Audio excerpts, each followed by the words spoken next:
Hi everyone, welcome back to my Bible reading channel where my goal is to bring the Word of God to as many people as possible.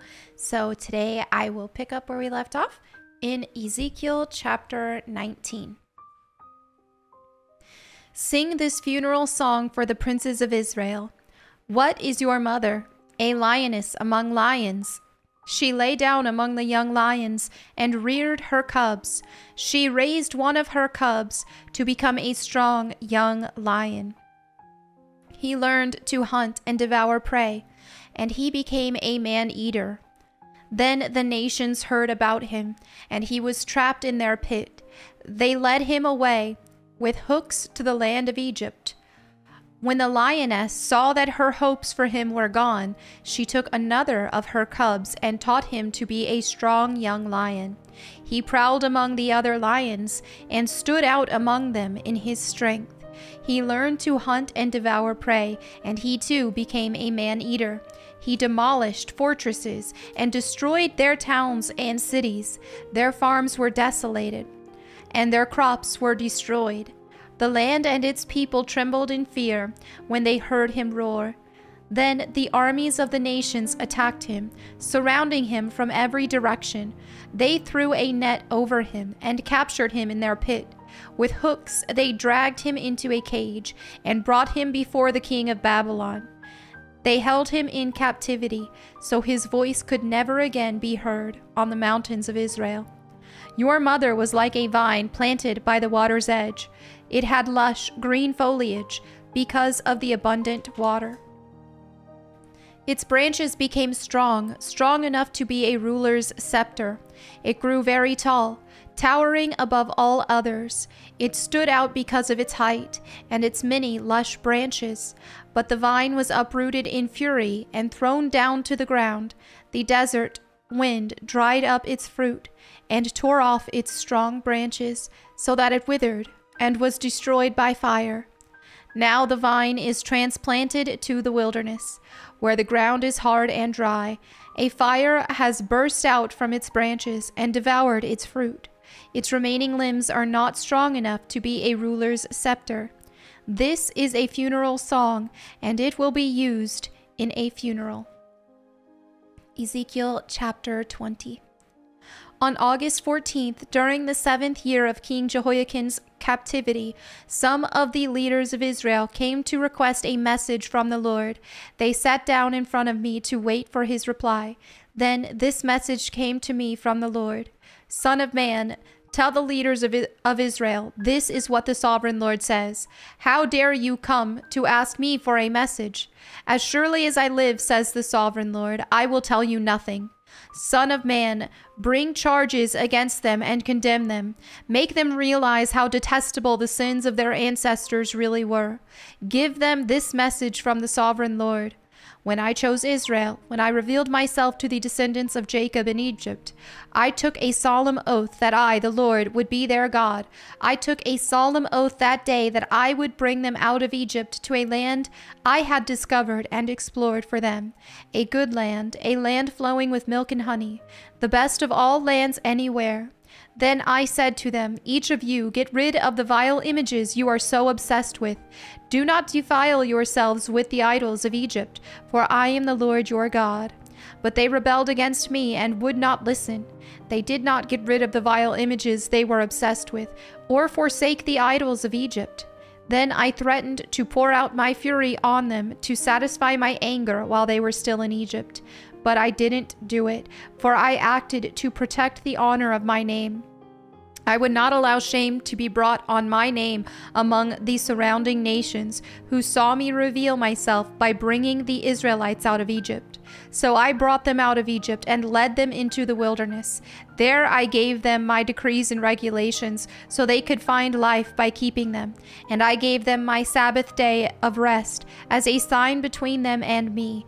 It was to remind them that I am the Lord who had set them apart to be holy. But the people of Israel rebelled against me, and they refused to obey my decrees there in the wilderness.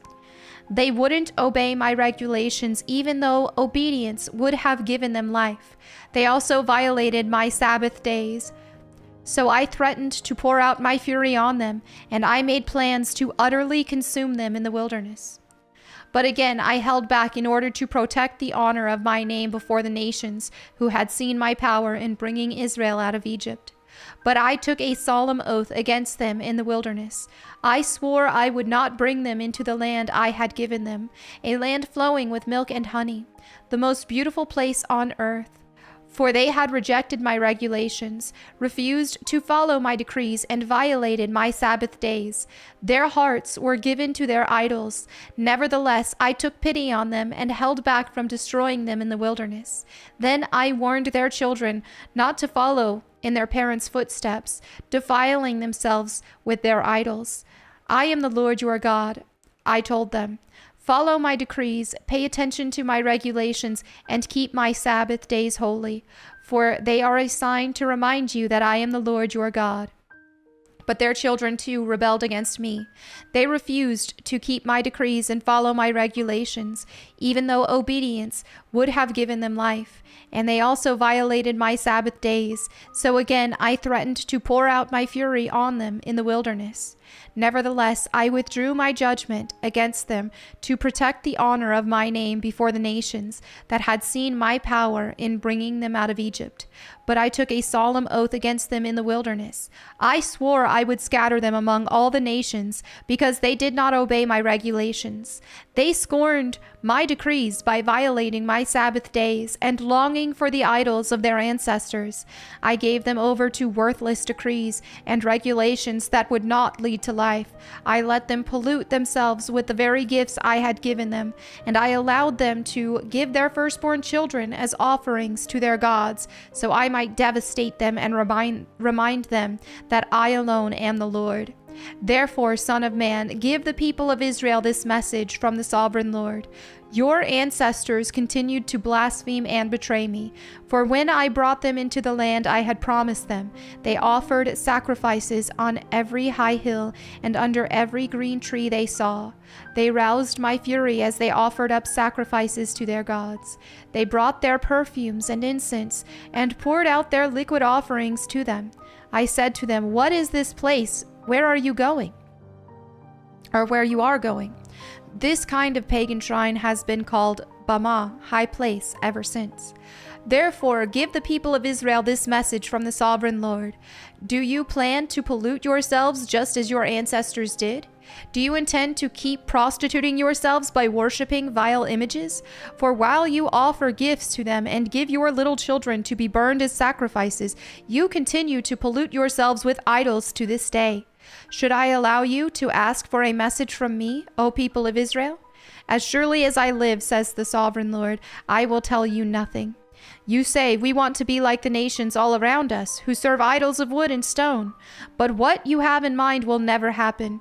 As surely as I live, says the Sovereign Lord, I will rule over you with an iron fist, in great anger and with awesome power. And in anger I will reach out with my strong hand and powerful arm, and I will bring you back from the lands where you are scattered. I will bring you into the wilderness of the nations, and there I will judge you face to face. I will judge you there just as I did your ancestors in the wilderness, after bringing them out of Egypt, says the Sovereign Lord. I will examine you carefully and hold you to the terms of the covenant. I will purge you of all those who rebel and revolt against me. I will bring them out of the countries where they are in exile, but they will never enter the land of Israel. Then you will know that I am the Lord. As for you, O people of Israel, this is what the Sovereign Lord says. Go right ahead and worship your idols, but sooner or later you will obey me, and I will stop bringing shame on my holy name by worship. You will obey me and stop bringing shame on my holy name by worshiping idols. For on my holy mountain, the great mountain of Israel, says the Sovereign Lord, the people of Israel will someday worship me, and I will accept them. There I will require that you bring me all your offerings and choice gifts and sacrifices. When I bring you home from exile, you will be like a pleasing sacrifice to me, and I will display my holiness through you as all the nations watch. Then, when I have brought you home to the land I promised with a solemn oath to give to your ancestors, you will know that I am the Lord. You will look back on all the ways you defiled yourselves and will hate yourselves because of the evil you have done. You will know that I am the Lord, O people of Israel, when I have honored my name by treating you mercifully in spite of your wickedness. I, the sovereign Lord, have spoken." Then this message came to me from the Lord. "Son of man, turn and face the south and speak out against it. Prophesy against the brushlands of the Negev. Tell the southern wilderness, this is what the sovereign Lord says. Hear the word of the Lord. I will set you on fire, and every tree, both green and dry, will be burned. The terrible flames will not be quenched, and will scorch everything from south to north. And everyone in the north will see that I, the Lord, have set this fire. It will not be put out." Then I said, "O sovereign Lord, they are saying of me, 'He only talks in riddles.'" Ezekiel chapter 21. Then this message came to me from the Lord. "Son of man, turn and face Jerusalem and prophesy against Israel and her sanctuaries. Tell her, this is what the Lord says. I am your enemy, O Israel, and I am about to unsheathe my sword to destroy your people, the righteous and the wicked alike. Yes, I will cut off both the righteous and the wicked. I will draw my sword against everyone in the land from south to north. Everyone in the world will know that I am the Lord. My sword is in my hand, and it will not return to its sheath until its work is finished. Son of man, groan before the people. Groan before them with bitter anguish and a broken heart. When they ask why you are groaning, tell them, I groan because of the terrifying news I have heard. When it comes true, the boldest heart will melt with fear. All strength will disappear. Every spirit will faint. Strong knees will become as weak as water. And the sovereign Lord says, it is coming. It's on its way. Then the Lord said to me, Son of man, give the people this message from the Lord. A sword is being sharpened and polished. It is sharpened for terrible slaughter and polished to flash like lightning. Now will you laugh? Those far stronger than you have fallen beneath its power. Yes, the sword is now being sharpened and polished. It is being prepared for the executioner. Son of man, cry out and wail. Pound your thighs in anguish. For that sword will slaughter my people and their leaders. Everyone will die. It will put them all to the test. What chance do they have, says the sovereign Lord? Son of man, prophesy to them and clap your hands. Then take the sword and brandish it twice, even 3 times, to symbolize the great massacre facing them on every side. Let their hearts melt with terror, for the sword glitters at every gate. It flashes like lightning and is polished for slaughter. O sword, slash to the right, then slash to the left, wherever you will, wherever you want. I too will clap my hands, and I will satisfy my fury. I, the Lord, have spoken. Then this message came to me from the Lord. Son of man, make a map and trace 2 routes on it for the sword of Babylon's king to follow. Put a signpost on the road that comes out of Babylon where the road forks into 2. One road going to Ammon and its capital, Rabbah, and the other to Judah and fortified Jerusalem. The king of Babylon now stands at the fork, uncertain whether to attack Jerusalem or Rabbah. He calls his magicians to look for omens. They cast lots by shaking arrows from the quiver. They inspect the livers of animal sacrifices. The omen in his right hand says, Jerusalem, with battering rams. His soldiers will go against the gates, shouting for the kill. They will put up siege towers and build ramps against the walls. The people of Jerusalem will think it is a false omen because of their treaty with the Babylonians, but the king of Babylon will remind the people of their rebellion. Then he will attack and capture them. Therefore, this is what the sovereign Lord says. Again and again, you remind me of your sin and your guilt. You don't even try to hide it. In everything you do, your sins are obvious for all to see. So now the time of your punishment has come. O you corrupt and wicked prince of Israel, your final day of reckoning is here. This is what the sovereign Lord says. Take off your jeweled crown, for the old order changes. Now the lowly will be exalted and the mighty will be brought down. Destruction, destruction.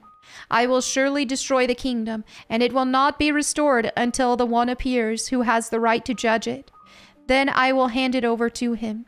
And now, Son of man, prophesy concerning the Ammonites and their mockery. Give them this message from the sovereign Lord. A sword is drawn for your slaughter. It is polished to destroy, flashing like lightning. Your prophets have given false visions, and your fortune tellers have told lies. The sword will fall on the necks of the wicked, for whom the day of final reckoning has come. Now return the sword to its sheath, for in your own country, the land of your birth, I will pass judgment upon you. I will pour out my fury on you, and blow on you with the fire of my anger. I will hand you over to cruel men who are skilled in destruction. You will be fuel for the fire, and your blood will be spilled in your own land. You will be utterly wiped out, your memory lost to history, for I, the Lord, have spoken. And there you have it for today's Bible reading. Thank you all so much for your fellowship. As always, if you have any prayer requests, feel free to leave those in the comments below so that myself, my prayer team, or anyone else who reads them can pray for you. Thank you all again. I'll see you tomorrow. God bless, and goodbye.